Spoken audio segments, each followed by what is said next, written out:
Bienvenidos una vez más a este su espacio expositivo con Tulio Reyes Miranda. En esta ocasión compartiendo nuestro comentario, nuestro estudio semanal de la lección del libro de Éxodo, el Sefer Shemot, que estamos comentando en este trimestre, en este tercer trimestre de este presente año 2025. Prácticamente estamos llegando a la mitad del estudio, el análisis de este documento y llegamos a la lección número 7 que lleva por título El pan y el agua de vida. Bueno, es un privilegio y es un honor para mí compartir estas lecciones con ustedes, ya que esto es una de mis actividades más apasionantes y obviamente más placenteros, como es el estudio y la docencia bíblica, ¿no?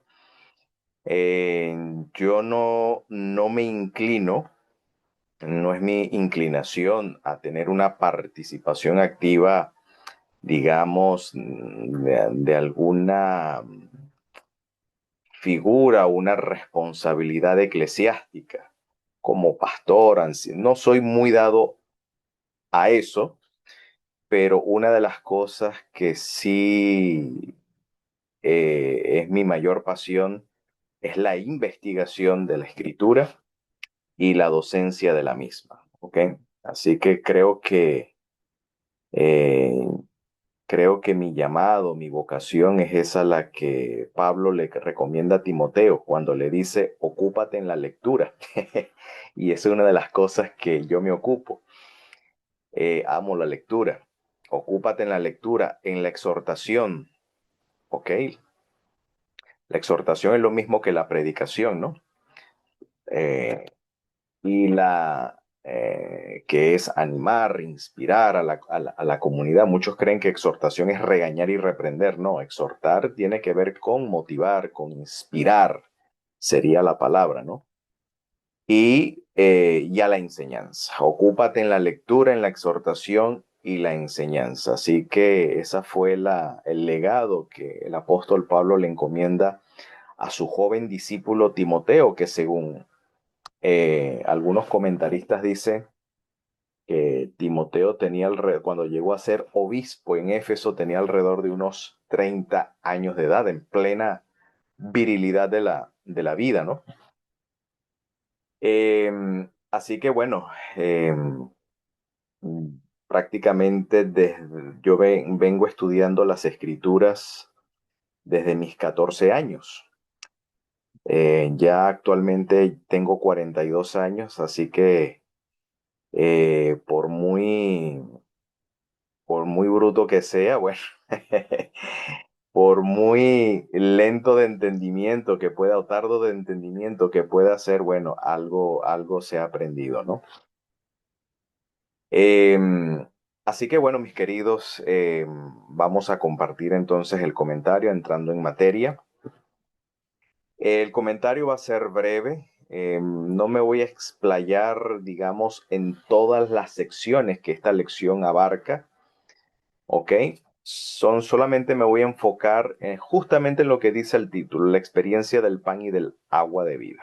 No me voy a enfocar en Amalek, las aguas amargas, no voy a ir por allí, o no voy a tomar esos linderos, solamente me voy a enfocar en el pan y en el agua.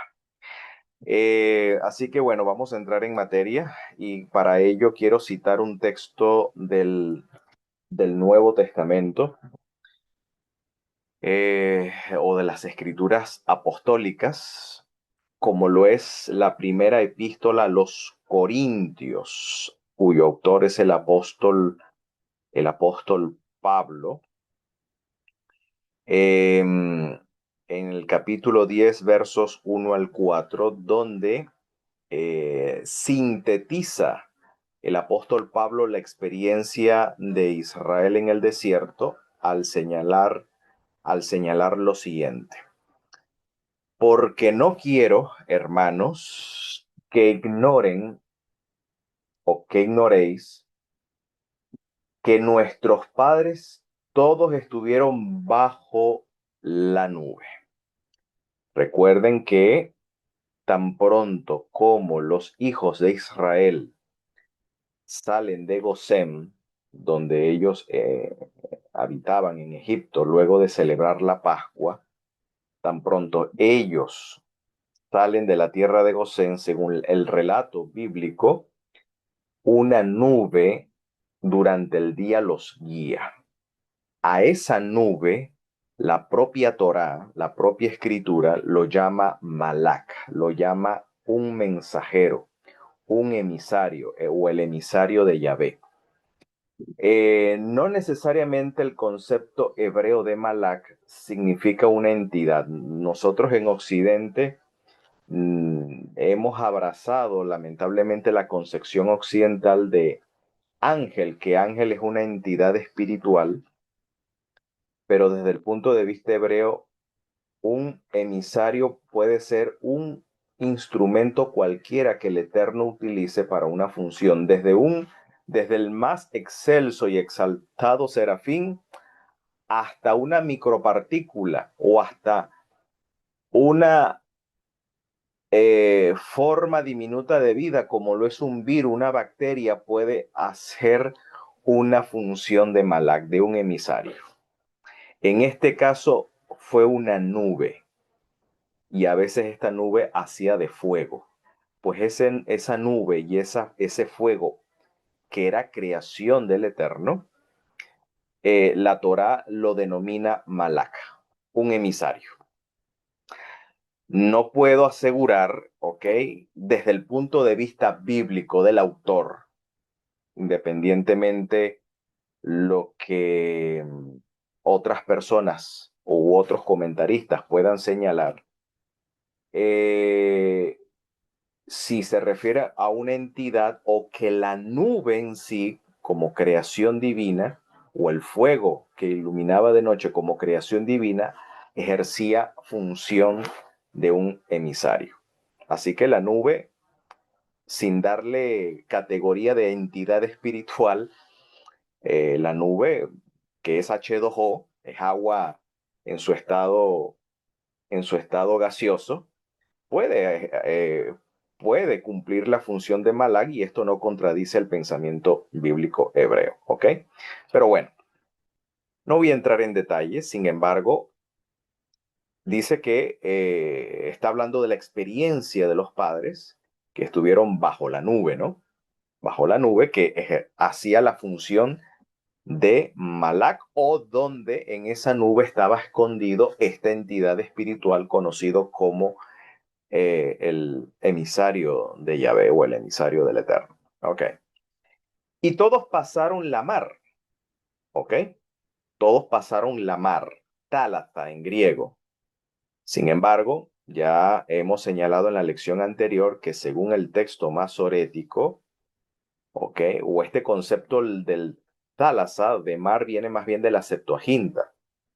Eh, la idea del mar rojo viene desde la Septuaginta, pero en la Biblia hebrea, Yan Suf no es un mar, es un lago, ¿ok? Donde crece juncos o crece carrizo, ya que el carrizo no crece en agua salada, así que según el texto masorético, los hebreos no atravesaron un mar, ¿ok? No atravesaron el mar rojo en el Golfo de Acabá según el texto masorético, claro. Según el texto masorético, atravesaron un lago donde crece juncos y no un mar en sí. Pero la Septuaginta señala que fue el Mar Rojo. Así que bueno, tenemos esta variante, esta diferencia entre las diversas versiones antiguas, ¿no? Siendo la Septuaginta obviamente la versión más antigua que se conoce de toda la Biblia hebrea. ¿Ok? Entonces, y todos por Moisés, algunas versiones dicen en Moisés o por Moisés o para Moisés, que parece ser la idea según la preposición griega is, que significa que apunta a la idea de una introducción, es decir, parece ser que todos fueron sumergidos para estar bajo el liderazgo o bajo la autoridad de Moisés. Esa sería la idea. ¿Ok? Y todos para Moisés, ¿ok? Fueron bautizados o sumergidos, que más bien eh, sería la idea, ¿no? Es decir, hacia Moisés o para Moisés fueron sumergidos en la nube que le hacía, la nube hacía como una especie de techo, ¿ok? Cuando ellos atravesaron la mar, la nube le hacía de techo, de cubierta, por encima, como cobertizo, mientras ellos atravesaban la mar. Y todos comieron la misma vianda espiritual. Esto es lo que me llama la atención. Todos comieron la vianda espiritual. Aquí Pablo está alegorizando la experiencia, digamos, carnal o material del comer del maná. Según el apóstol Pablo, ¿ok? Lo que ellos comieron fue una vianda espiritual, pero no se está refiriendo al maná en sí, sino al maná como alegoría o como alusión.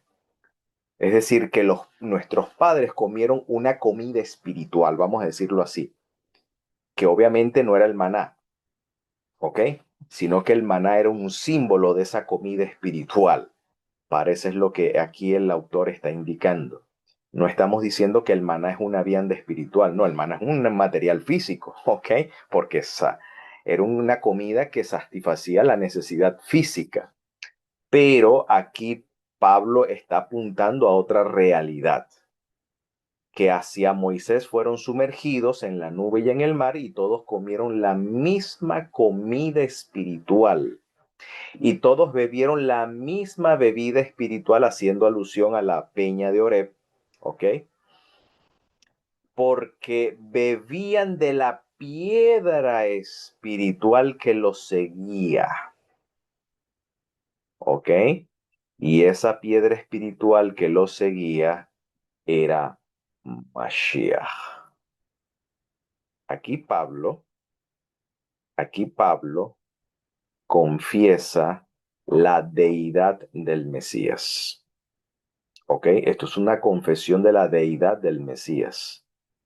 Es decir, para Pablo el Mesías es preexistente y que ese que, digamos, guiaba al pueblo de Israel era el mismo Mashiach en persona. Claro, Mashiach, pero no en carne, no revelado en la carne, sino este Mashiach era representado por esta comida y por esta bebida que ellos comían y bebían, ya que esa comida y esa bebida procedía de una piedra espiritual, de una roca espiritual que lo seguía, y esa piedra o roca era Mashiach, ¿ok? Era el Mesías. Vaya que interesante. Ahora bien, em, esto por supuesto, entonces Pablo está interpretando que nuestros padres tuvieron un encuentro en el desierto. Es decir, el Mesías les fue revelado y les fue manifestado a ellos en el desierto. Y de paso fue el propio Mesías el que los nutrió, ¿ok? Les dio la nutrición espiritual que ellos requerían, representado por una comida espiritual y por una bebida espiritual. Así que esto es interesante. Esto es interesante lo que el apóstol aquí nos revela. Ahora, la tradición rabínica entendía o alegorizó, mejor dicho, la tradición rabínica alegoriza la actividad, digamos, física del comer y beber. Es una forma rabínica, o mejor dicho, es un tecnicismo rabínico para una actividad espiritual. Por ejemplo, en el Talmud, perdón, no en el Talmud, sino en una Melquitá, es una literatura rabínica llamada Mequiltá Beshalach, en la página 17, dice que el estudio de la Torá se asemeja al comer del maná. O sea, por eso se habla del maná espiritual, ¿no? Es decir, el estudio de las escrituras, el estudio de la Torá, quien estudia las escrituras o estudia la Torá, es como que si estuviese comiendo del maná. Así que comer del maná es equivalente al estudio de la Torá. Esa es la experiencia, ¿ok? El estudio de la Torá o el estudio de las escrituras no es leer la Biblia, es estudiarla, penetrar en su pensamiento, es penetrar en el significado de las palabras y dar una aplicación pertinente y práctica a nuestro contexto actual. Eso es el comer del maná. O sea que comer del maná es una experiencia espiritual de la cual es una alusión al estudio de la Torá. También tenemos en el Midrash Rabbah que comenta al libro de Eclesiastés o al Sefer Coelet, como así se le llama en la tradición hebrea, ¿no? Sefer Coelet. Eh, Hay un Midrash donde explica lo que significa comer y beber. Rabí Tanjumá dijo en nombre de Rabí Nachman, eh, Ben Rabí Shmuel Ben Nachman, y Rabí Menachma dijo, según otra versión, Rabí Yermiyahu y Rabí Yehudá Hanasí, dijeron en nombre de Rabí Shemuel ben Rabí Tzak. O sea, hay una cadena, una línea de transferencia de enseñanza, ¿no? De maestro-discípulo. Cuando se dice aquí, dijo fulano o tal rabino en nombre de tal rabino, es que hay una cadena de tradición que en realidad en hebreos la tradición se le dice masora. Masora en realidad no es tradición, sino transmisión, lo que se transmite y lo que se recibe, como Pablo dice, ¿no? Lo que es transmitido es lo que yo recibí. Es decir, parte del evangelio que Pablo predicaba procedía, bueno, en una parte dice que lo recibió por revelación, pero por otra parte dice que lo recibió. Esto es interesante, ¿no? Por un lado dice que es revelación, pero por otro lado dice que él recibió, ¿ok? Hubo una recepción de una tradición oral de los apóstoles. Ok, entonces bueno, en realidad el Nuevo Testamento es una tradición oral que pasó a escrito, ¿no? Pero bueno, pero aquí estamos hablando de una masora o de una transmisión de maestro a discípulo de una enseñanza. Dice, todas las referencias a comer y beber en el libro de Coelet significa Torah y buenas obras. O sea, comer y beber tiene que ver con la instrucción y las buenas obras. O sea, el comer y beber es equivalente a la instrucción que uno recibe y las buenas obras, es decir, las obras o el fruto que en el carácter y en la conducta se gesta o se genera producto de la instrucción. El rabino Yonah dijo, la prueba más clara de esto es Eclesiastés 8:15, que dice, un hombre no tiene nada mejor que el sol para comer, beber y alegrarse, y que esto debería acompañarlo en su labor. Entonces, no hay nada mejor para un hombre que el que debe comer y beber. Entonces, los rabinos entienden que aquí la referencia a comer y beber es lo que significa es la instrucción, la Torah, ¿ok?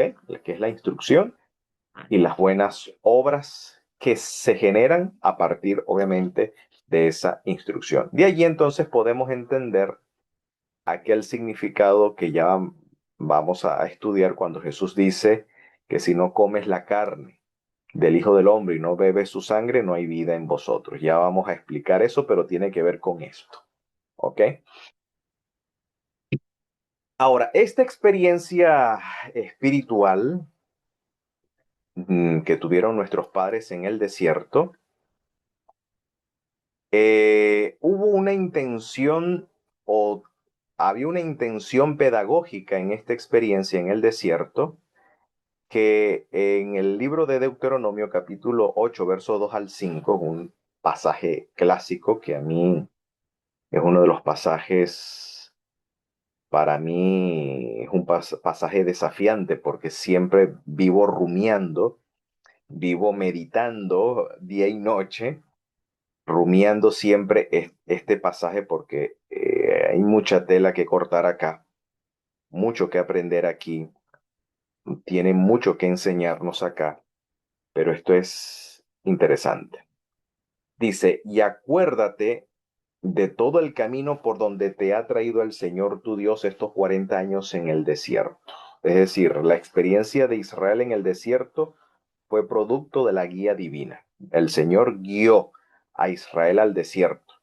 Por eso podemos entender aquel pasaje en Marcos donde dice que el Espíritu impulsó a Jesús al desierto. Bueno, parece ser que es la misma experiencia de los hebreos en el desierto, que la columna de nube pues guiaba a los hebreos al desierto. Es decir, la estadía de los hebreos al desierto fue por designio divino. O sea, fue una intervención divina directa, pero con una intención para afligirte, dice, por probarte. La palabra nidá o nizayón, de donde viene, se traduce como prueba o tentación, también significa elevación. Podríamos también traducir esta palabra, la prueba es una oportunidad o el instrumento que el Señor usa para elevar la fe de su pueblo. Por lo tanto, la prueba en sí es una oportunidad de elevación. O sea, la adversidad como prueba, o también la prosperidad, como en el mismo capítulo 8 de Deuteronomio lo señala, el Señor te pone a prueba con la carencia y con la prosperidad y la abundancia. Ambas experiencias son pruebas, pero en este caso está hablando de la carencia, ¿no? Para afligirte, para disminuirte. O sea, el Señor llevó a Israel al desierto para disminuirlo en sus recursos para su supervivencia. Les disminuyó el agua, les disminuyó el alimento que ellos traían desde Egipto. ¿Ok? A eso es lo que se refiere para afligirte o para disminuirte. Es decir, el Señor los lleva a un entorno donde sus recursos para su sustento carecen. En este caso, el alimento con el tiempo se acaba, obviamente, y el agua se agota. Entonces hay un desamparo en cuanto a carencias de recursos para su supervivencia, pero, pero el Señor tenía una intención para probarlos o también para elevarlos. ¿Ok? Y yo apunto más a la idea de elevación que a prueba por la siguiente razón, porque dice para conocer lo que estaba en tu corazón, es decir, la prueba, lo que llamamos prueba, que el Señor la usa como una oportunidad de elevación, porque ahí el Señor nos hace consciente, porque en la prueba se manifiesta lo que hay en el corazón, y cuando lo que hay en el corazón se manifiesta, ganamos conciencia. Por eso dice acá, para conocer lo que estaba en tu corazón, y me encanta esta palabra conocer, que esta palabra eh, está, está en la Torá, está en los profetas, y esto es una palabra que utiliza mucho el evangelista Johanán o Juan, que ya vamos a ir para allá. ¿ok? Para conocer lo que estaba en tu corazón, si habías de guardar o no sus preceptos, si habías de mantener o no, mejor dicho, sería la idea, si habías de mantenerte o no en sus preceptos. Entonces te disminuyó, esto es lo que significa afligir, o sea, disminuirte en recursos. Es decir, obviamente el Señor al llevarlo al desierto, en el desierto no hay shopping, no hay tiendas, no hay supermercados, ¿ok? Eh, no hay recursos hídricos, o sea, te puso en un lugar donde no te podrías autoabastecer. Entonces te disminuyó. Incluso te hizo tener hambre. Y sin embargo, en tu hambre te sustentó con maná, comida que no conocías tú ni tus padres la habían conocido. Aquí tus padres se refiere a los patriarcas. Para hacerte consciente o para hacerte saber, es decir, para que tomes conciencia que el hombre no vivirá de solo pan. Obviamente, cuando los recursos carecieron, sin embargo, el pueblo de Israel no pereció. No pereció. ¿Para qué? Para hacerte consciente, para que tomes conciencia, y esa es la experiencia del desierto, que no solo de pan vive el hombre, sino de todo lo que sale de la boca del Señor vivirá el hombre. Quiere decir que el hombre vive por un decreto divino y solamente morirá por un decreto divino. Quiere decir que el Señor es quien sustenta la vida por un decreto suyo. Y no solo eso, sino que también el hombre es llamado a vivir de toda instrucción que procede del Señor, porque siguiendo la instrucción del Señor, también hereda la vida. Por eso dice a continuación, tu vestido nunca se envejeció sobre ti, es decir, la misma ropa por 40 años. Bueno, si nosotros tenemos mudas de ropa cada año, bueno, sintámonos privilegiados, pero nuestros ancestros espirituales, como fueron estos hebreos, con la ropa con que ellos salieron de Egipto, con esa ropa es la que ellos mantuvieron durante sus 40 años. Y dice que esa ropa no se desgastó, ni el pie se te ha hinchado en estos 40 años. Reconoce a sí mismo en tu corazón que como castiga, esa palabra no va. Ahí no está hablando de castigo, ¿ok? Que como castiga el hombre a su hijo, así el Señor tu Dios te castiga, no es castigo. Es una pésima, pésima traducción y no es el contexto. Porque aquí el Señor está leccionando a su pueblo, está dando una pedagogía. El verbo yazar, que se traduce aquí como castigo, sí puede tener la connotación de castigo, pero no en este contexto. La palabra yazar también significa corregir y también significa instruir, educar. Entonces, como un padre instruye a su hijo, ok, lo educa, lo forma, lo corrige, así el Señor tu Dios te corrige, es decir, te instruye, te enseña. O sea, es la pedagogía del Señor, es la instrucción del Señor. De hecho, la palabra yatzar se tradujo al griego como la paideia, ¿ok? Palabra muy utilizada en el mundo helénico, ¿no? Entonces está hablando de educación, de donde viene la palabra pedagogía, viene de allí, de la paideia, ¿ok? Que es la palabra que corresponde al hebreo yatzar. Entonces, está hablando de educación. Entonces, como un padre educa a su hijo, así el Señor te está educando. Entonces, esta experiencia del desierto es una escuela, una experiencia de educación para hacerte consciente que el hombre no vive de pan. Pues el pueblo hebreo sobrevivió 40 años en el desierto cuando sus recursos disminuyeron. ¿ok? Los recursos disminuyeron y por eso la experiencia del maná representa la palabra que sustenta al hombre. ¿Ve? Por eso Pablo habla de una comida espiritual y que el acto de comer y beber, en un sentido alegórico, simbólico, se refiere a la instrucción y a las buenas acciones. ¿Ok? Ahora, ¿podemos corroborar en la propia Biblia hebrea que la experiencia del desierto fue una experiencia espiritual? Claro que sí. Isaías capítulo 63, versos 11 al 14 nos los dice. Empero acordóse de los días antiguos, de Moisés y de su pueblo, diciendo, ¿dónde está el que les hizo subir del Yam? ¿Ok? Del Yam, del lago, así, del mar de los juncos, o del lago de los juncos, con el pastor de su rebaño. El pastor de su rebaño se refiere a Moshe, a Moisés. ¿Dónde? ¿Ok? ¿Dónde el que puso en medio de él? Es decir, en medio de su pueblo, su Rúa de Kuchá, de su Espíritu Santo.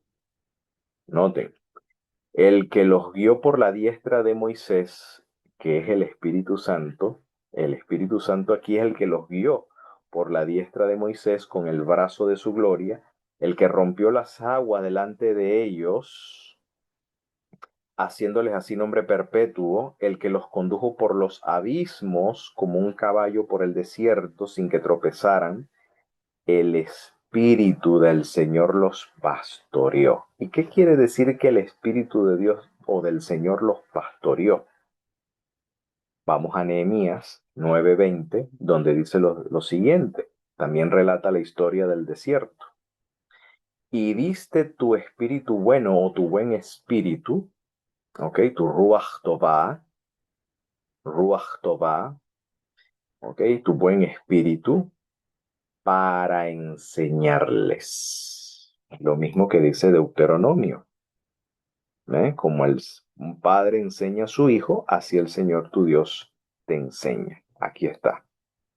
Para enseñarlos. Y no retiraste tu maná de su boca, y agua les diste en su sed.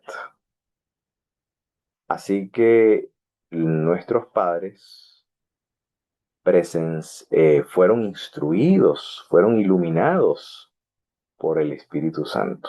Aquí está clarito. ¿Okay? Lo dice Nehemías y lo dice Isaías. Ellos fueron pastoreados por el Espíritu Santo a través de la diestra de Moshe, que era el Naví, era el profeta. Estamos hablando aquí. Ruach HaKodesh es un sinónimo también de el espíritu de la profecía. Es decir, ellos fueron pastoreados por el espíritu de la profecía. Fueron instruidos por el espíritu de la profecía. En este caso a través de la diestra de Moshe. Así que la experiencia del desierto fue una experiencia espiritual interesante. Ahora, en el Evangelio de Juan, permítanme aquí interrumpir pantalla, voy a interrumpir aquí pantalla y voy a compartir, como es un texto largo, voy a compartir acá a, a Juan, ¿no? Juan 6, donde esa experiencia del maná es repetida una vez más, digamos, o es repasada en una enseñanza que aquí el evangelista Yohanan relata, donde Jesús tuvo un encuentro en una sinagoga en Cafarnaum, en Galilea. Tuvo un debate, una discusión o una enseñanza en la sinagoga de Cafarnaum, cuando dice lo siguiente, respondiéndoles Yeshua o Jesús o Yeshu, dijo, de cierto os digo que me buscáis no porque habéis visto las señales, sino porque comisteis el pan y os hartasteis. Ok, está hablando en el contexto de la experiencia de la multiplicación de los panes. Pero la invitación del maestro es la siguiente. A estos judíos dice, trabajen no por la comida que perece, mas por la comida que a vida, sino más bien por la comida que a vida eterna permanece, la cual el Hijo del Hombre os dará. O sea, el Barenash, en hebreo hijo de hombre, en arameo, perdón, se dice Barenash. Barenash, hijo del hombre. Entonces, el Barenash da un pan que permanece a vida eterna. Dice, porque a este señaló el Padre que es Dios. Entonces, ¿cuál es este pan que el Barenash da? Entonces, aquí dice el verso 28, dijéronle, ¿qué haremos para que obremos las obras? ¿Qué haremos para que obremos, para que hagamos las obras de Dios? Respondió Yeshu y díjoles, esta es la obra de Dios. Noten, que creáis en el que Él ha enviado. ¿Ok? Me llama la atención aquí que en griego, cuando se dice creer en aquel que Él envió, hay un prefijo, esta preposición, perdón, que se traduce como is, que significa hacia. O sea, la idea es como introducirse hacia. Entonces, pisteúsete is on apesteilon ekeinos. La idea es, esta es la obra de Dios, que exhibas fidelidad hacia aquel a quien Él envió. Esa sería la idea. Exhibir fidelidad, esa es la obra de Dios. Que exhibas fidelidad hacia aquel a que Él envió. Recuerden que el Evangelio de Juan fue escrito, como lo dice en el epílogo, estas cosas se escribieron para que creáis que Yeshu es el Ben Elohim, que es el Hijo de Dios, y para que exhibiendo esta fidelidad, esta firmeza, tengas vida en su nombre. Este es el propósito del documento de Yohanan, ¿ok? Para que mostremos fidelidad de que Jesús es el Mesías, ¿ok? Es el Hijo de Dios. Y que al manifestar esta fidelidad, tengamos vida en su nombre. Esta palabra vida es clave en el Evangelio de Juan y ya vamos a ver a qué vida se refiere. ¿Ok? ¿A qué vida se refiere? Ok. Entonces dijéronle entonces, cuando dice que muestren fidelidad hacia aquel que ha enviado, los judíos entienden, o el auditorio, los receptores del mensaje entienden de que él se está sugiriendo como el Mesías que se espera. Pero inmediatamente les preguntaron, ¿qué señal haces tú para que veamos y te mostremos fidelidad? ¿Ok? Mostremos hacia ti fidelidad. ¿Qué obras haces? Pues dice luego, nuestros padres, noten que apela a esto, porque había una tradición farisea o rabínica, que las señales que asistieron al primer redentor de Israel, que fue en este caso Moshe o Moisés, estas señales también mostrarán el carácter mesiánico del segundo Goel o del postrer Goel. ¿Okay? Es decir, que el último Goel vendrá con señales, haciendo alusión al profeta, al Mesías, ¿no? Por eso dice acá la pregunta, nuestros padres comieron el maná en el desierto. Como está escrito, pan del cielo les dio a comer. Jesús les dijo, de cierto os digo, no fue Moisés el que les dio el pan del cielo. En verdad, no fue una hazaña de Moisés. Mas mi Padre os da el verdadero pan del cielo. Un detalle importante, y quiero aclarar que el concepto padre en el Evangelio de Yohanan es un arameísmo, es un tecnicismo teológico. No es padre como nosotros entendemos en Occidente como padre, ¿ok? No, no es ese el concepto. Em, Abba en arameo,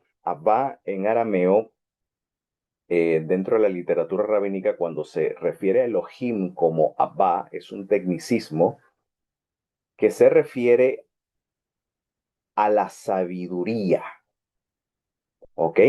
Es un tecnicismo refiriéndose a la sabiduría.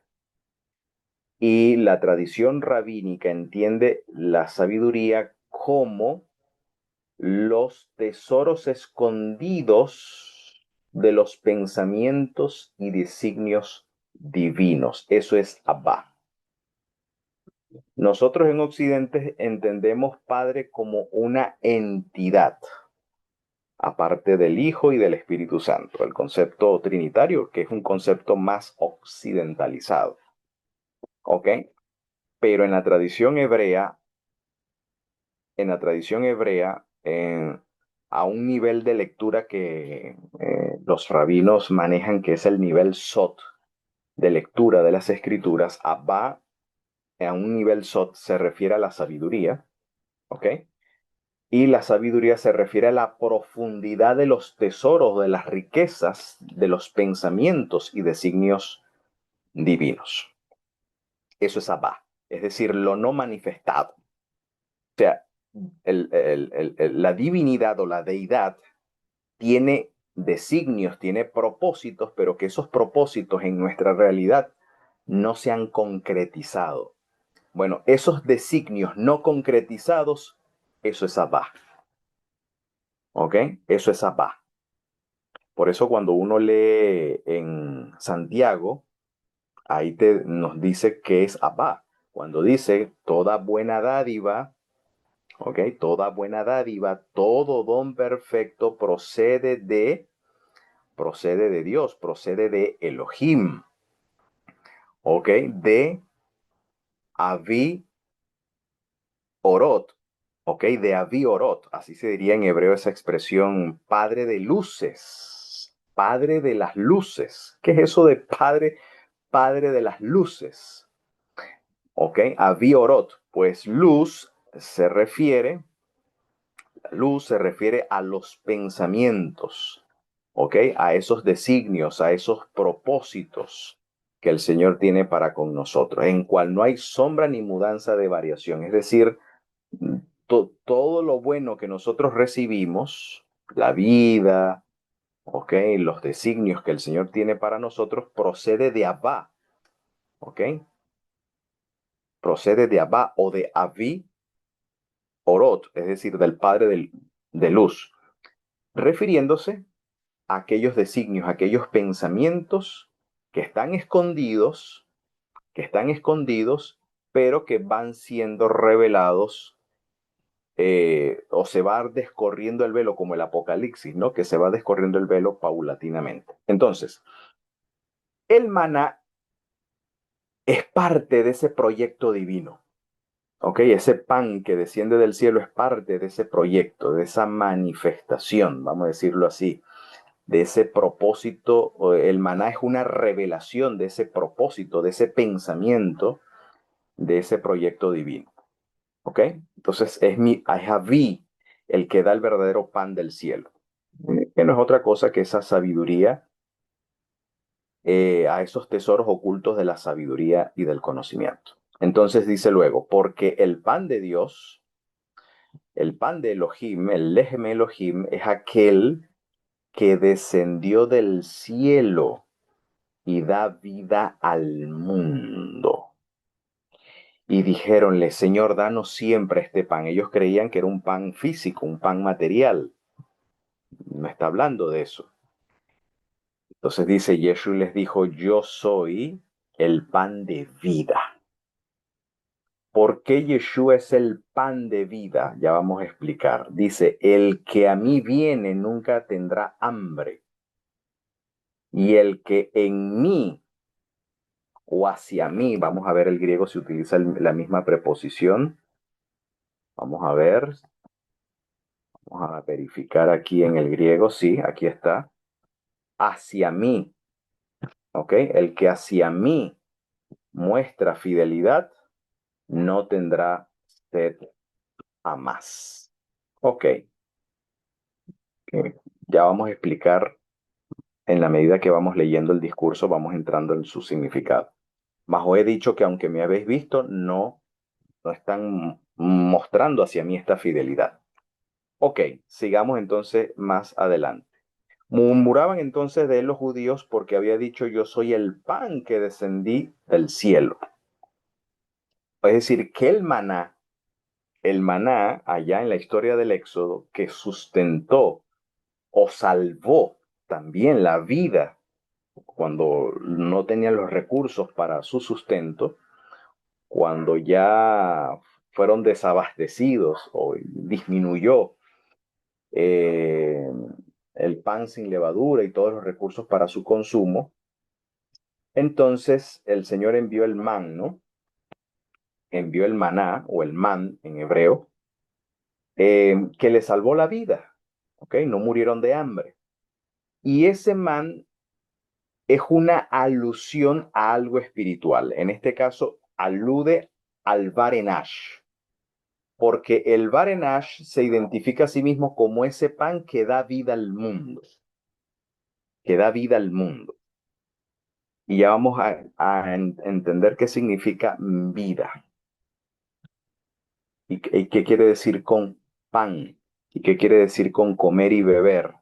Bueno, ahí él lo está explicando de forma alegórica. El que a mí viene no tendrá hambre, entonces comer del pan es ir a él. Y beber de su sangre es mostrar fidelidad hacia él. Aquí lo dice en el verso 35.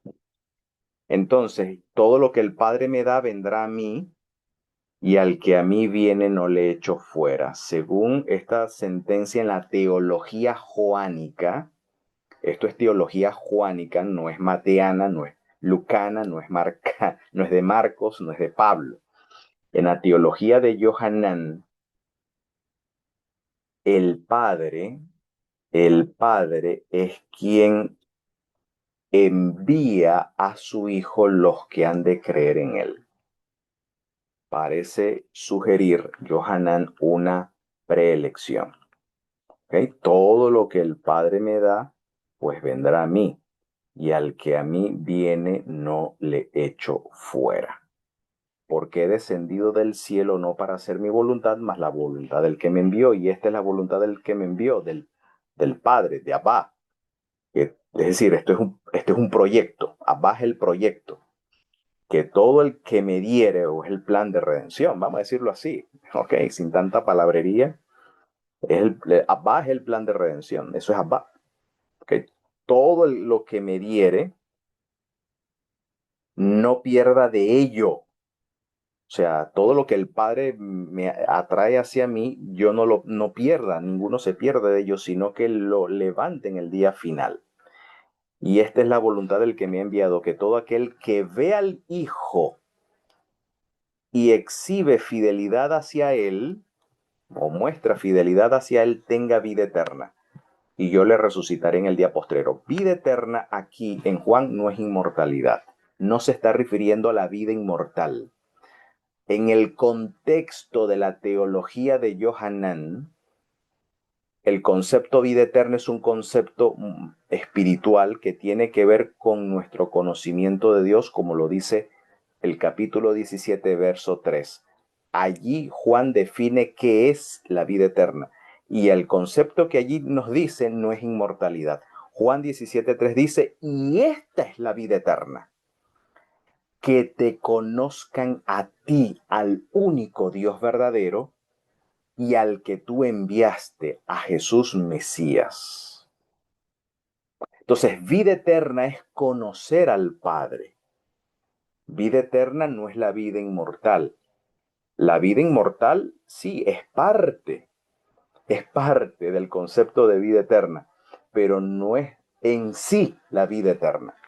Dicho sea de paso, si se refiere a la vida inmortal, entonces, ¿cómo explicamos el prólogo de la primera epístola de Johanán cuando dice que la vida eterna estuvo con Abba? ¿ok? Estuvo escondido, estuvo oculto con Abba y dice luego, y nos fue manifestada y nosotros hemos oído y hemos visto y testificamos. ¿Ok? Entonces, ¿qué es vida eterna? Entonces, vida eterna tiene que ver con conocimiento. Es decir, quien conoce a Dios tiene vida eterna. Quien no conoce a Dios no tiene la vida. De hecho, en las epístolas de Juan, en su primera epístola, Juan señala que el que aborrece a su hermano, dice, permanece en muerte. Porque el que no ama es porque no ha conocido a Dios, porque Dios es amor. Entonces, si hay un hermano que aborrece a su hermano, aborrece al prójimo, no solamente es homicida, sino que no hay vida, no, dice, está en muerte porque no hay vida eterna permanentemente en él. Sencillamente cuando dice que está en muerte porque no hay vida eterna permanentemente en él, significa que no ha conocido a Dios. O sea, Dios no se le ha manifestado todavía, está en tinieblas, está en oscuridad. Eso es vida eterna. Porque según Juan 1:18, en el mismo contexto de la teología juánica, el Hijo es la revelación del Padre, como lo dice Juan 1:18. A Dios nadie le vio jamás, sino que el unigénito Hijo, el que está en el seno de Abba, lo ha manifestado. El Hijo revela al Padre. Quien ve al Hijo ve al Padre. Pues eso la pregunta, muéstranos al Padre y nos basta. Tanto tiempo que yo estoy con ustedes, Felipe, y dices que no has visto al Padre. El que me ha visto a mí o el que me está viendo a mí está viendo a Abba, está viendo al Padre. Entonces, ver al Hijo es ver a Abba. Y mostrar fidelidad al Hijo es tener vida eterna, es decir, es tener el conocimiento del Padre. Eso es la vida eterna, el conocimiento del Padre. Y por ende, este conocimiento llevará al que lo posee a la inmortalidad. ¿Por qué? Porque va a participar de la resurrección en el día final. Entonces, continúa diciendo, ninguno puede venir a mí si el Padre que me envió no le atrajere y yo le levante en el día final. Está escrito en los profetas y serán todos enseñados de Dios. Aquí está el punto. Serán todos enseñados de Dios. Así que todo el que oyó del Padre, todo aquel que oyó del Padre y aprendió, viene a mí. Es decir, quien va a Yeshua, ¿qué significa ir a Yeshua? No es ir a Yeshua, pasar adelante, al frente, ante un llamado para hacer la oración de fe y acepto a Cristo como mi Señor. No, no está refiriéndose a eso. Okay. Okay. No se refiere a ir a Jesús, ir a pasar al frente. No, ir a Jesús se refiere a aprender de Él, porque aprender de Él, oír al Hijo, es oír a Abba.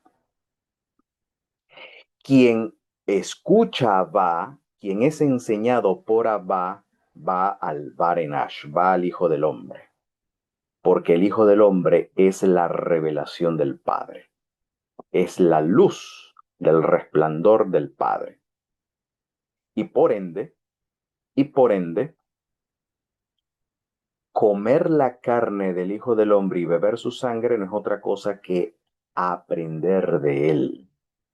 Y esa enseñanza o ese aprendizaje se traduce en las obras que Jesús hizo, como él también lo señala a través de Johanán, cuando dice que todo aquel que hacia mí muestra fidelidad, mayores obras que yo hará. ¿Ok?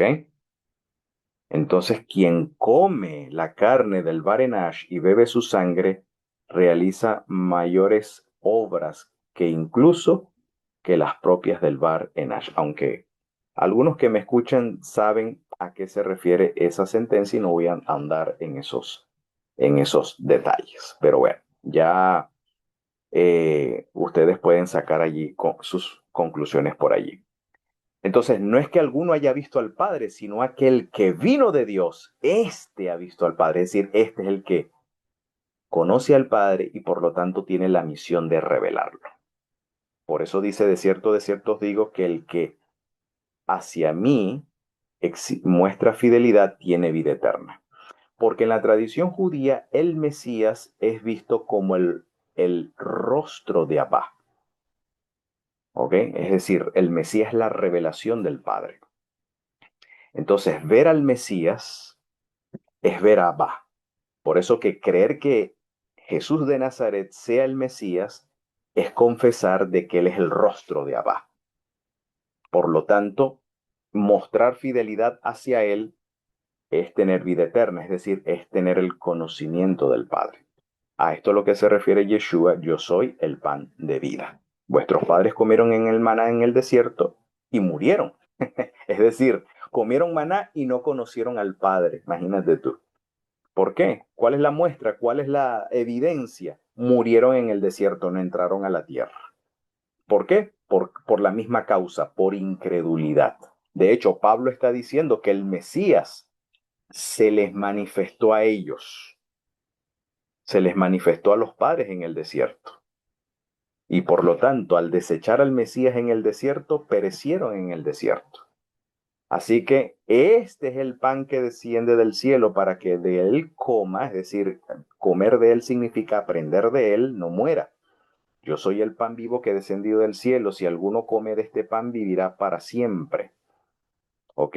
Y el pan que yo daré es mi carne, el cual yo daré por la vida del mundo, es decir, su cuerpo. O sea, Él ofrece su vida por la vida del mundo. ¿Qué quiere decir que Él ofrece su vida por la vida del mundo? Permítanme compartir ahora, voy a interrumpir pantalla y hasta aquí dejo la lección. Permítanme compartir aquí una cita de la autora Elena White, muy interesante, que cuando nos dice que Él daría su carne por la vida del mundo. Dice ella: nuestro Salvador dijo: si no comes la carne del Hijo del Hombre y bebéis su sangre, no tenéis vida en vosotros, porque mi carne es verdadera comida y mi sangre verdadera bebida. Esto es en verdad acerca de nuestra naturaleza física. ¿Ok? A la muerte de Cristo, o sea, del Mesías, debemos aún esta vida terrenal. Quiere decir que nosotros respiramos, disfrutamos de la luz del sol, disfrutamos de esta vida terrenal gracias al sacrificio de Jesús. O sea, el sacrificio de Jesús garantiza mi vida aún en este mundo. El pan que comemos, dice, ha sido comprado por su cuerpo quebrantado. El agua que bebemos de manera física ha sido comprada por su sangre derramada. Nadie, santo o pecador, come su alimento diario sin ser nutrido por el cuerpo y la sangre de Cristo. La cruz del Calvario está estampada en cada pan. Es decir, esta vida material se la debemos incluso al Mesías. ¿Ok? Esto es una gran enseñanza. Quiere decir que cada vez que nos sentamos a la mesa a comer, en esa comida lleva la estampa de la cruz, de la muerte de nuestro Salvador. Porque gracias a su muerte, Él garantizó aún nuestra existencia terrena. Y por lo tanto, nuestro sustento en nuestra vida terrena, la garantía de ello es la muerte de nuestro Salvador. Esto es una cita extraordinaria, es una cita poderosa que encierra para nosotros grandes lecciones. Así que bueno, mis queridos, eh, la experiencia de Israel en el desierto, sabemos que fue una prueba, pero fue una prueba con la intención de elevarlos. Hubo una prueba donde hubo una murmuración del pueblo por falta de agua, donde el Señor les suministró agua de una peña, de una roca. Eso fue una experiencia real, literal, ¿ok? Pero que también encierra un simbolismo, ¿no? Y hubo una murmuración de, de parte de ellos por la falta de comida. Ojalá hubiésemos muerto por la mano del Señor en Egipto, ¿no? No tener que morirnos de hambre en este desierto. Siempre el pueblo tuvo una actitud de queja, una actitud de desconfianza, como que la providencia del Señor jugaba en contra de ellos, como que el Señor estaba ensañado en contra. O sea, la percepción del pueblo es que el Señor estaba ensañado en contra de ellos, como que el Señor disfrutaba verlos a ellos infeliz, pasando trabajo en el desierto. Y sabemos que no era ese el propósito. Sabemos que el propósito era para elevarlos. Yo no sé cuál sea tu situación, tus circunstancias, cuál sea tu carencia, tu disminución. Quizás tú percibes que la providencia divina para contigo no es justa. A lo mejor piensas que todas esas contrariedades, todos esos avatares o estas adversidades parecen jugar en tu contra, como que el Señor se ha ensañado contigo por algún pecado que has cometido. Te invito a no pensar así, porque si piensas así, creo que necesitas comer la carne y beber la sangre del Hijo del Hombre, porque el Hijo del Hombre vino a darnos vida y vida en abundancia. Él no vino, el ladrón es el que viene precisamente para matar, ¿ok? Para arrebatar, para destruir. El Hijo del Hombre vino para darnos vida y vida en abundancia. El Señor no está ensañado contigo.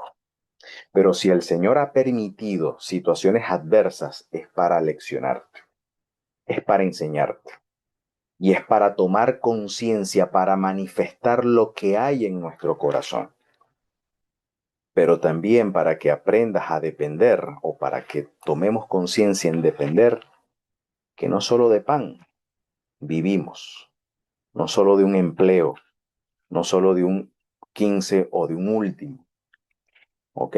Sino de la palabra que procede de la boca divina.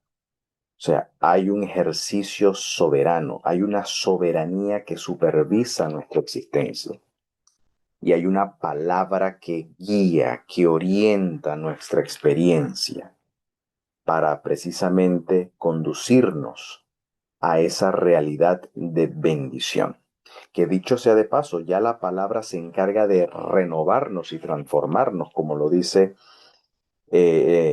Jacob o Santiago, que Él de su voluntad nos hizo renacer mediante la palabra de verdad para que llegásemos a ser primicias de sus criaturas. Quiero compartir con ustedes ahora el Salmo 78.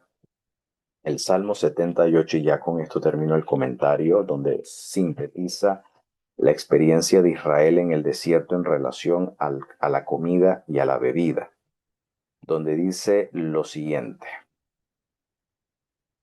El Salmo 78:13 dice, rompió la mar e hízolos pasar, e hizo estar las aguas como en un montón, y los llevó de día con nube, o en nubes, como diría en el hebreo. Los llevó de día en nubes, y toda la noche en resplandor de fuego. Y luego dice, rompió las peñas en el desierto. Ok, parece que fueron varias, porque aquí están las peñas en plural, no dice la peña, sino las peñas. Ok, rompió las peñas en el desierto y dióles a beber como de grandes abismos. O sea, grandes abismos se refiere a grandes cantidades de agua. Pues sacó de la peña, ahora sí, en singular, corrientes e hizo descender aguas como ríos. De aquí es lo que hace alusión el Mesías cuando dice que de su interior correrán ríos de agua viva. Está haciendo alusión a la experiencia de la peña de Oreb. A esa alusión.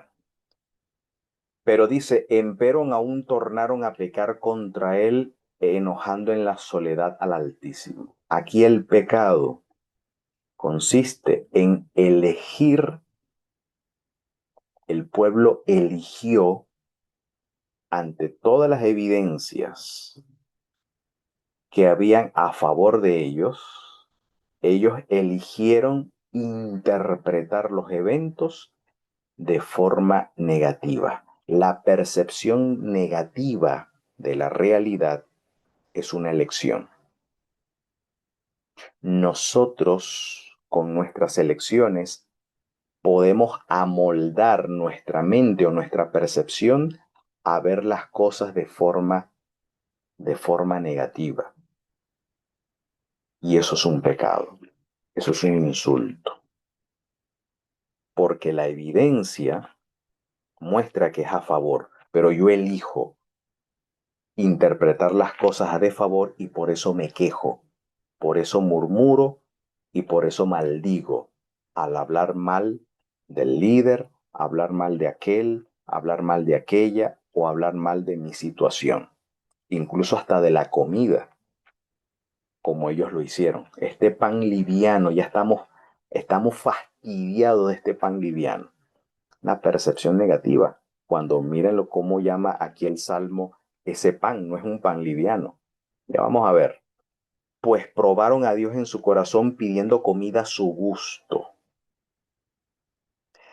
Leyendo yo el libro de Napoleón Hill, que se llama Las 48 leyes del éxito, dice esta literatura que los ricos, cuando comen, dice, comen para nutrirse. O sea, uno de los hábitos de los millonarios, porque los millonarios para, digamos, habituarse al éxito, al logro, tienen que trabajar en sus hábitos y de entre los hábitos de los millonarios está la alimentación, la comida.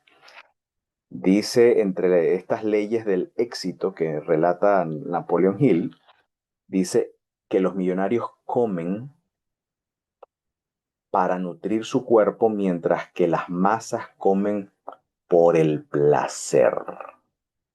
Es decir, los plebeyos, los que comen para el placer, para satisfacer o degustar el paladar, son los plebeyos, pero los ricos comen para nutrirse.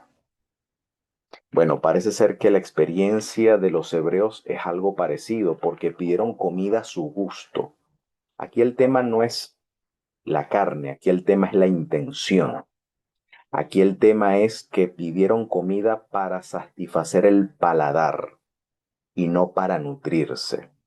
Y hablaron contra Dios diciendo, ¿podrá poner mesa en el desierto? O sea, es decir, ¿podrá el Señor darnos una mesa a nuestro gusto según a como hemos educado al paladar aquí en el desierto, como estamos acostumbrados a comer en Egipto aquí en el desierto? Bueno, en definitiva, el relato nos dice que el Señor les complació enviándoles codornices. Y he aquí ha herido la peña y corrieron aguas y arroyos salieron ondeando. ¿Podrá también dar pan? ¿Aparejará carne a su pueblo? Por tanto escuchó el Señor y se indignó y encendióse el fuego contra Jacob y el furor subió también contra Israel. Dice, porque estas preguntas era una pregunta incrédula, era una pregunta cínica, porque ellos sabían que el Señor podía proveerles lo que ellos necesitaban, no, pero ellos querían algo que según ellos era imposible que el Señor les concediera, comida a su gusto. Por cuanto no habían creído a Dios, ni habían confiado en su salvación, a pesar de que mandó a las nubes de arriba y abrió las puertas de los cielos, e hizo llover sobre ellos o maná para comer. Dióle trigo de los cielos, dice acá, pan de nobles comió el hombre, enviólos comida en hartura, en abundancia. Pan de nobles, pan de nobles. Vamos al hebreo. Lejen avirim. pan de nobles. Abirín significa, si uno va al diccionario, abir,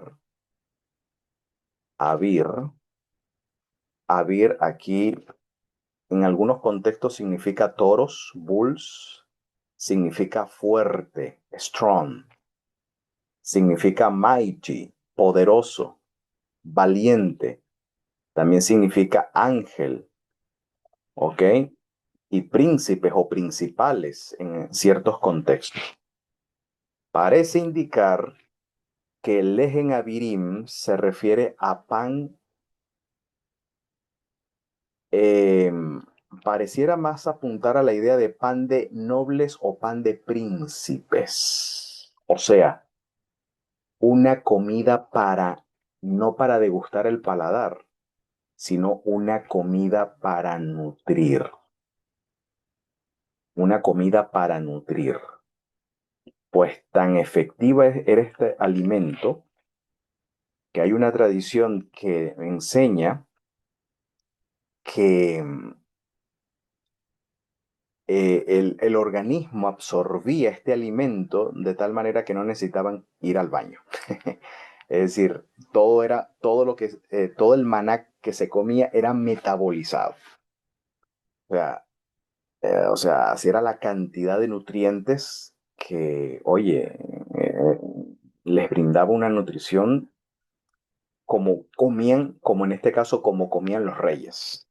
O sea, es una comida para nobles, no es una comida para esclavos. O sea, el Señor está cambiándoles la mentalidad de esclavos, porque un esclavo come para el placer. En cambio, un príncipe come para nutrir su cuerpo, para realizar y ejecutar el mejor servicio posible. Ahora bien, esta palabra lejen avirín, si vamos a la Septuaginta, aquí tenemos la Septuaginta, se tradujo como Arton Angelon, pan de ángeles, o pan provisto por los ángeles. Eh, Así que esta palabra lejen avirín en la Septuaginta se tradujo como pan de ángeles, o pan quiere decir pan provisto por los ángeles. Por eso dice pan de los cielos, es decir, pan que procede de los habitantes del cielo, según una, según una interpretación eh, judía. Cuando dice lejen hashamayim, pan del cielo, es decir, pan provisto por los habitantes del cielo, que es lo mismo pan de los ángeles. Pero igual es un pan destinado para príncipes, ¿ok? Ya que Abir también significa príncipe, ¿ok? O poderosos. Aquí los poderosos se refiere a los príncipes, a los reyes. Es decir, un pan destinado a los príncipes. Así que, según nuestros hábitos de comida, revela si somos plebeyos o somos príncipes. El Señor nos trata como a príncipes y por eso esto era un plan, un proyecto, en este caso educativo.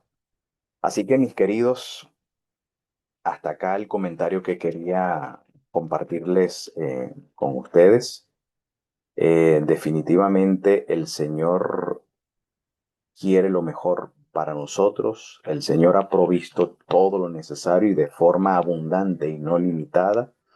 Hay recursos infinitos de la omnipotencia que están a nuestra disposición, donde el Señor quiere que experimentemos esa vida abundante que Él nos vino a proporcionar y que esa vida abundante fue garantizada a través de la propiciación en la cruz. Como dice la Escritura, Él es nuestra propiciación, no solamente por nuestros pecados, sino también por los pecados de todo el mundo.